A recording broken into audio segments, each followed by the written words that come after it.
If you haven't already heard, Russian President Vladimir Putin just announced a 24-hour Easter Sunday truce with Ukraine.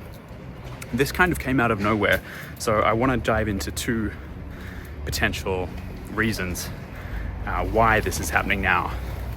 Number one, at the international level, we see that the US has been putting a lot of pressure on Ukraine, first of all, but also Russia as well. Recently, we've seen threats from Trump about ruining the Russian economy, putting up further sanctions, and Vladimir Putin likely perceives this to be very real in terms of a threat.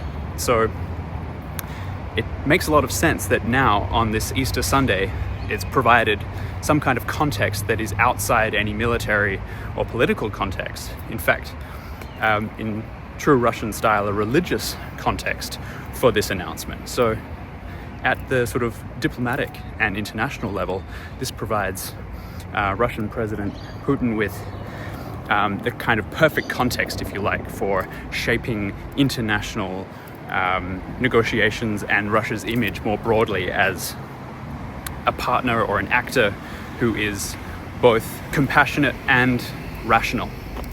So, what does it mean at the domestic level? I think this is some very advanced internal and domestic signaling from Putin. He is positioning himself as a compassionate actor, as someone who is in tune with the religious dimensions to Easter and what that means for his population.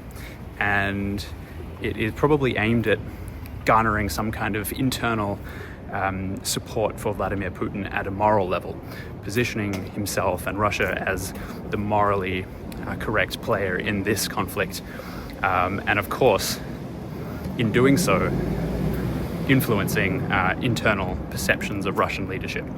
So I'm very curious to see where this goes.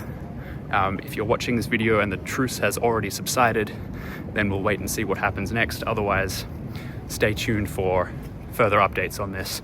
I'll definitely be diving into this topic on my weekly Substack at Mackinder Insights.